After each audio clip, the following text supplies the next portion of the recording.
For this video, we are looking at the 14th Amendment to the U.S. Constitution, which was ratified in 1868, so we are a few years after the Civil War, and this one is the big one. This is a massive amendment as far as how much stuff is in the amendment, but also the impact that this amendment has had moving forward, so buckle up.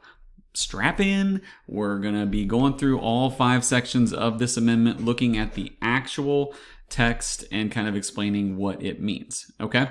So here we go. Section 1. This one is dealing with citizenship and due process of law. So a few different things here to look at already, just within the first section, right? We've got the first part, all persons born or naturalized in the United States are citizens of the United States and of the state wherein they reside. So think back to after the Civil War, the question was, what is the status of the newly freed slaves? Are they automatically citizens? How does that work? And so the 14th Amendment just spelled it out this way because all of the enslaved people in the United States at that time had been born there because the slave trade of importing slaves had been shut down for a while. So all those slaves had been born on U.S. soil, and this was a way to make them U.S. citizens. Now, in today's world, obviously, we see that as a debate over how immigration works, and someone coming into the country illegally, but then they have a child here. That child is automatically a U.S. citizen, but their parent is not, and that can cause a lot of kind of back and forth, debate and a lot of strife in the country. So there's a lot of questions about it, but it's stated right there in the amendment. There's really no way to get around that other than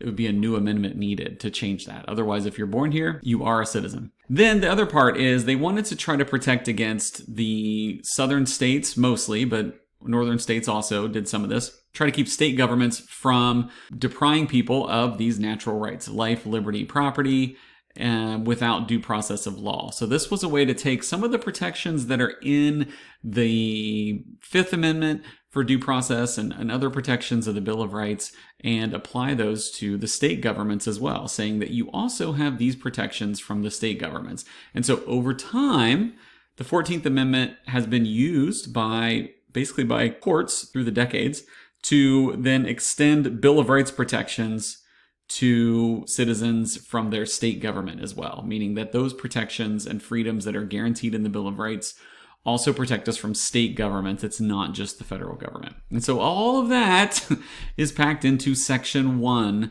of this amendment. And it does, the last part here is equal protection of the law. So this is also has been used many, many, many times throughout history to challenge laws or actions by the state or by the federal government that are seen as discriminatory. It can all go back to the 14th Amendment and that equal protection not being had. Section 2.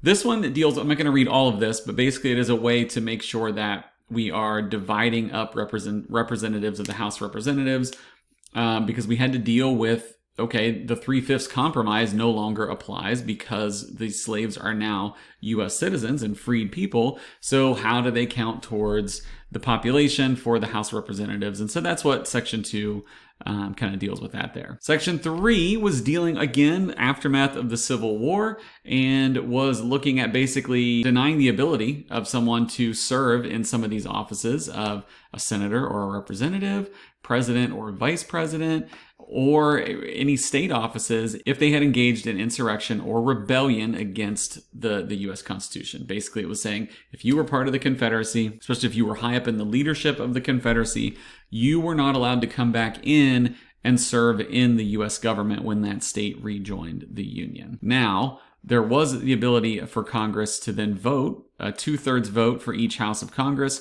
could remove this disability. Section 4 dealt with issues of government debt. War is very expensive, and the U.S. was basically saying that the debt shall not be questioned, that we will repay our debt. Even if it was during the Civil War. But the U.S. was not going to take on the debt for the Confederate entities that had taken debt. Basically saying if you had loaned money to the Confederacy, you were probably not getting that money back. And then Section 5 was just a way of saying Congress has the power to pass further laws to enforce this amendment. If things are not being followed correctly, Congress has this power to pass legislation or laws to enforce the amendment. So this is a big one. Obviously, there's lots of stuff in here. If you have any questions about it, please reach out to your government teacher.